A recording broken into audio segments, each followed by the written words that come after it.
तो सोचिए, एक शानदार YouTube शॉर्ट्स चैनल है, उस पर जी जान लगाकर वीडियो अपलोड किए जा रहे हैं और फिर अचानक व्यूज 0 पर आकर अटक जाते हैं। कितना फ्रस्ट्रेटिंग लगता है ना? तो चलिए आज इसी पूरी गुत्थी को सुलझाते हैं और समझते हैं कि भाई ऐसा होता क्यों है। कई क्रिएटर्स के लिए ये जो 0 व्यूज वाली प्रॉब्लम है ना, ये सच में एक ब्लैक होल जैसी है।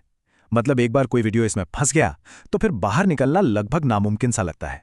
वीडियो या तो 0 पर या फिर कभी कभी 500 या 2000 व्यूज पर आकर बस जम जाते हैं। और जब ऐसा होता है ना, तो जाहिर है दिमाग में सवालों का तूफान आ जाता है। और ये वो सवाल हैं जो हर क्रिएटर को परेशान कर देते हैं। कहीं कंटेंट में ही तो कोई कमी नहीं है? क्या चैनल डेड हो गया? इतनी मेहनत के बाद भी जब व्यूज नहीं आते तो ऐसी बातें दिमाग में आना बहुत ही नॉर्मल है। और सच कहूं तो इसी निराशा की वजह से कई अच्छे क्रिएटर्स अपना सफर शुरू होने से पहले ही खत्म कर देते हैं। लेकिन यहाँ एक बहुत ही चौंकाने वाली सच्चाई है। ज्यादातर मामलों में 0 व्यूज की जो ये समस्या है, ये एल्गोरिदम की वजह से नहीं होती। जी नहीं, बल्कि ये उन 5 खास गलतियों की वजह से होती है जो जाने अनजाने में लगभग हर क्रिएटर कर बैठता है। चलिए, तो पहली और सबसे बड़ी वजह पर आते हैं, शैडो बैन। इसे एक तरह का साइलेंट किलर ही समझिए।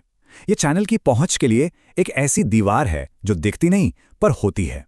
तो सवाल उठता है कि ये शैडो बैन आखिर है क्या भला? देखिए, सीधे शब्दों में कहूं तो YouTube की तरफ से कोई मेल या वार्निंग नहीं आती, लेकिन बैकग्राउंड में वीडियो की पहुंच को रोक दिया जाता है। वीडियो अपलोड होता है, सब कुछ एकदम नॉर्मल दिखता है, लेकिन एल्गोरिथम उसे नए लोगों तक पहुंचाता ही नहीं है। बस अब जरा इस पर गौर कीजिए कि शैडो बैन लगता क्यों है। जैसे एक ही डिवाइस से बहुत सारे अकाउंट्स चलाना, या चैनल पर पहले कोई स्ट्राइक आई हो, या फिर डुप्लीकेट कंटेंट का इस्तेमाल करना। और हाँ, ये फेक व्यूज और सब फॉर सब वाली चीजें तो बिल्कुल नहीं करनी चाहिए। सब फॉर सब मतलब जब लोग सिर्फ नंबर्स बढ़ाने के लिए एक दूसरे को सब्सक्राइब करने की डील करते हैं। तो जब भी यूट्यूब को कुछ भी ऐसा संदिग्ध लगता है ना, तो वो चुपचाप रीच को लिमिट कर सकता है। शैडो बैन तो एक बहुत बड़ी वजह है, लेकिन अब बात करते हैं उन 2 आम आदतों की जो धीरे धीरे चैनल को नुकसान पहुंचाती हैं। चलिए देखते हैं कि कैसे छोटे छोटे एक्शन बड़ी बड़ी समस्याएं पैदा कर सकते हैं। पहली गलती, शॉर्ट्स को डिलीट करना और फिर से अपलोड करना। हम सब ने शायद कभी ना कभी ये किया है ना? जब किसी वीडियो पर व्यूज नहीं आते तो मन में आता है, अरे 0 व्यूज वाले वीडियो को रखकर भी क्या फायदा, और फट से उसे डिलीट कर देते हैं। और यहाँ इस टेबल में ये बिल्कुल साफ साफ दिख रहा है। हर एक्शन के एल्गोरिथम पर एक सिग्नल जाता है। जब कोई वीडियो को बार बार डिलीट और री अपलोड करता है तो एल्गोरिथम को डुप्लीकेशन और एक तरह के अनस्टेबल बिहेवियर का सिग्नल मिलता है। आप उसे वीडियो के प्रदर्शन का डेटा इकट्ठा करने का मौका ही नहीं देते, और बस व्यूज बढ़ने की हर संभावना वहीं खत्म हो जाती है। दूसरी हानिकारक आदत है एक इनएक्टिव अकाउंट का व्यवहार। ये कुछ ऐसा है जैसे कोई दुकान तो खोल ले, पर ग्राहकों के लिए दरवाजे ही ना खोलें। कई लोग एक नया चैनल बनाते हैं और सीधे वीडियो अपलोड करना शुरू कर देते हैं, लेकिन उस अकाउंट से कभी भी प्लेटफॉर्म पर एक्टिव नहीं रहते। इसको ऐसे समझिए, YouTube का एल्गोरिदम एक जासूस की तरह है। उसे चैनल को समझने के लिए सुराग चाहिए होते हैं।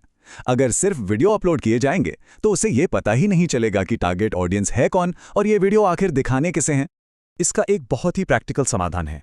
नया चैनल बनाने के बाद कम से कम 2 से 3 दिन तक उस अकाउंट को एक नॉर्मल यूजर की तरह इस्तेमाल करना चाहिए।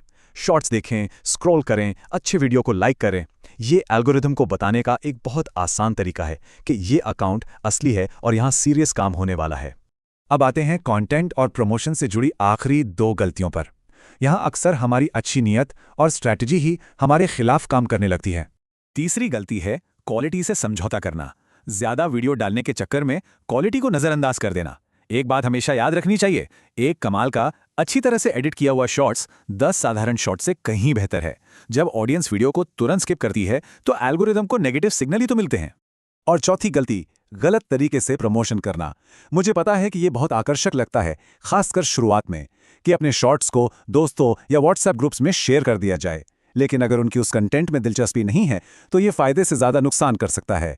सोचिए, जब कोई ऐसा व्यक्ति जिसे कंटेंट में कोई इंटरेस्ट ही नहीं है वो वीडियो को 2 सेकंड में स्किप कर देता है, तो इससे एल्गोरिथम को एक जोरदार नेगेटिव सिग्नल मिलता है। इससे तो कहीं बेहतर है कि मजबूत एसईओ पर ध्यान दिया जाए, जो सही ऑडियंस को खींचकर लाने के लिए एक चुंबक की तरह काम करता है। ठीक है, तो समस्याओं की बात बहुत हो गई। अब आते हैं असली चीज पर, समाधान पर। यहाँ 2 आसान सेटिंग्स हैं जिन्हें तुरंत आज ही लागू किया जा सकता है। पहली चीज, अपने चैनल को वेरीफाई करें। ये YouTube के लिए एक भरोसे का सिग्नल है।